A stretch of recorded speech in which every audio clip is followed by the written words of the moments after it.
다음은 박남희님의 연설이 있겠습니다. 안녕하십니까. 저는 서울 시민입니다. 여러분들처럼 자유롭게 다니고 싶고 편안하게 일상생활을 하고 싶어하는 사람입니다. 그런데 제가 지금 이 자리에 서 있습니다. 여러분들 국가폭력이란 말 들어보셨죠? 어느 정도 관심 있는 분이라면 익숙한 낱말일 것입니다. 국민 여러분, 전파 무기라는 말은 들어보셨습니까? 네, 이제 찍어서 18. 아주 생소하게 들리실 것입니다. 저도 맨 처음에 전파 무기라는 용어를 사용하기까지 시간이 좀 걸렸습니다. 2023년 1월 중순부터 국가 폭력이 시작된 것입니다. 가택 침입이 시작되었고 제 생활용품에 도난과 이동이 이루어졌습니다. 물론 다른 피해자들처럼 경찰에 소탄 신고를 해왔고 몇 번의 출동도 있었습니다. 그런데 그 당시 검찰 독재 기간 대한민국의 국가기관은 움직이지 않았습니다. 얼마 안 있어 2023년 2월 5일 한낮 평택역 앞을 걸어가다 정신을 잃고 쓰러졌습니다.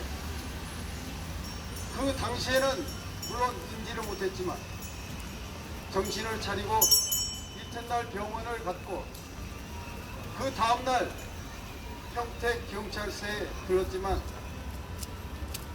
증거가 없다는 이유 그리고 아무에게나 CCTV를 보여주지 않는다는 그 두 가지로 거절을 했습니다. 누구나가 억울한 일이 생기고 불의의 사고를 당하게 되면 경찰에 신고하기 마련입니다. 저 또한 그러한 순차적인 일을 진행을 했었고 어느 정도 예상한 바였기에 그렇게 놀라지는 않았습니다. 그런데 8개월 동안의 감시와 사찰, 테러를 당했고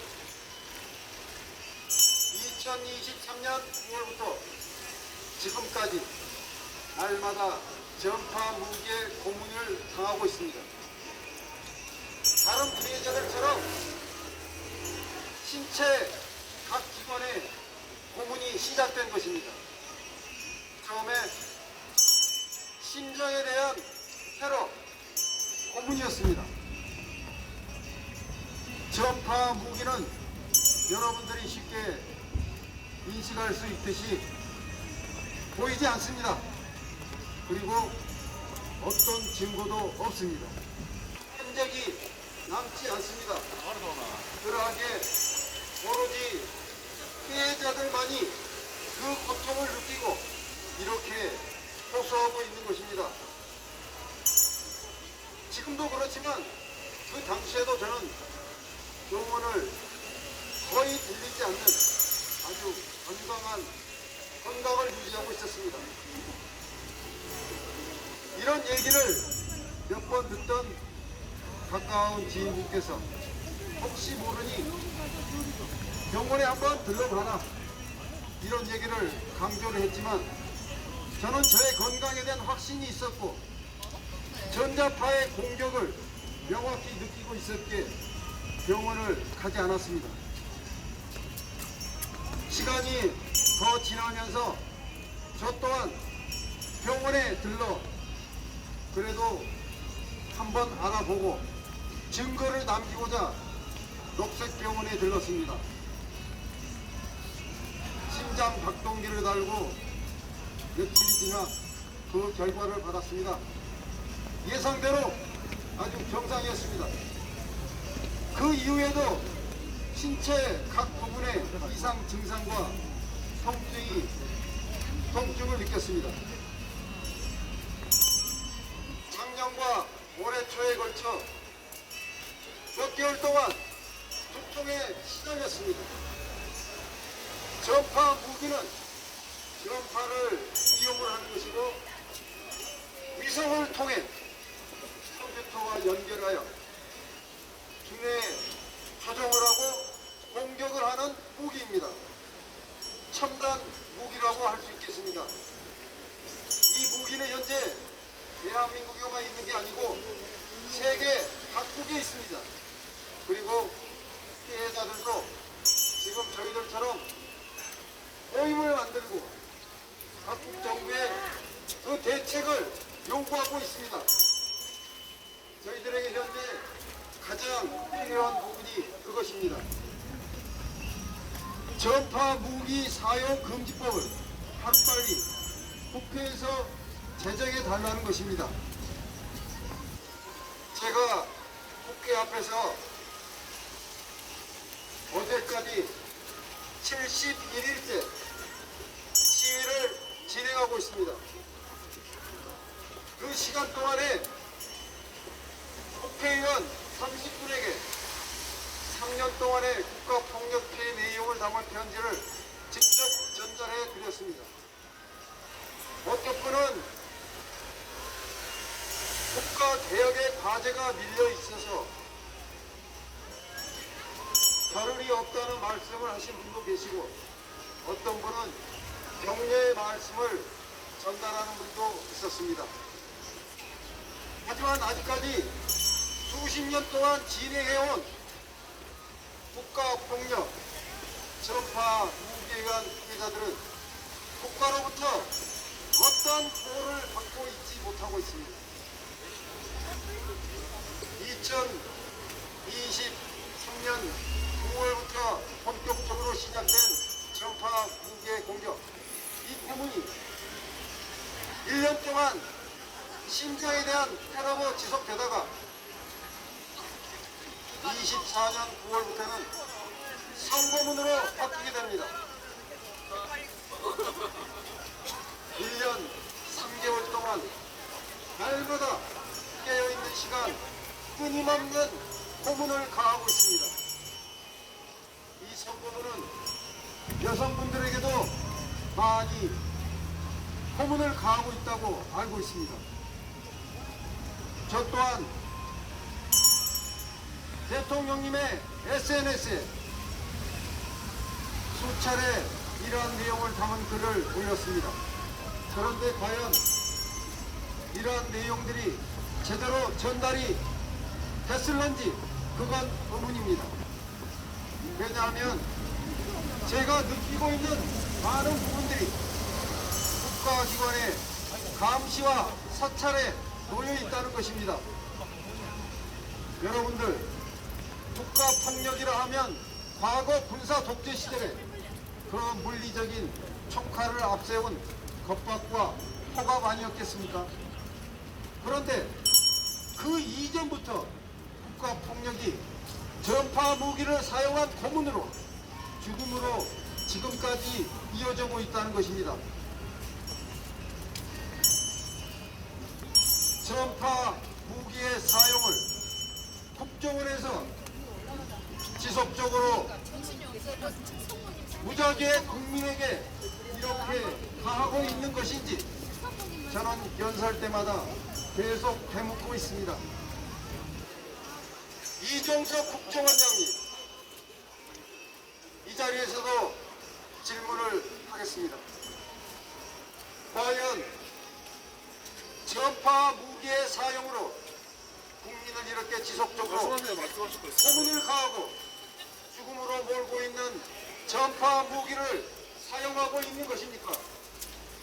과연 국가기관이라고 하는 국정원이 아무런 이유도 알 수 없고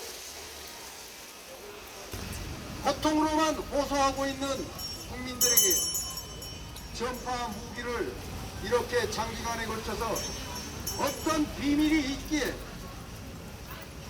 탄압을 하는 것입니까? 이재명 대통령님 또한 국가 권력기관에 의한 심대한 피해자라고 생각합니다. 그러하였기에 장소 시효 없음.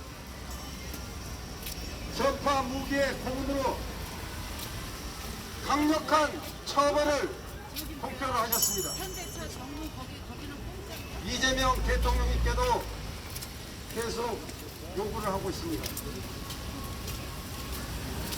전파 무기에 의한 고문은 수십 년 동안 이어지고 있습니다. 다만 보이지 않는 무기이기에 설명을 해도 많은 분들이 쉽게 다가오지 않는 그런 어려움이 있습니다. 가져가면 되기잖아. 저 또한 전자파로 인식을 했다가 이거는 단순히 생활상의 전자파가 아닌 전자무기구나 하였습니다. 그러다가 국회 앞에서 시위를 하고 있는 중에 피켓을 보는 봤던 전파무기 피해자분이 다가와서 이러저러한 얘기를 하던 중에 전파무기라는 공통어를 사용하게 된 것입니다. 지금 이 자리에서 전파무기의 공격은 계속되고 있습니다. 현재 대한민국의 최대 과제는 개혁의 문제에 있습니다. 단순히 지난 3년간의 검찰 개혁의 문제가 아닙니다. 그 오랜 동안에 그 적폐 군사 독재와 함께 수많은 부정과 부패가 저질러왔고 그를 청산하지 못한 문제가 쌓인 것입니다. 현재 검찰 개혁이 진행되고 있습니다.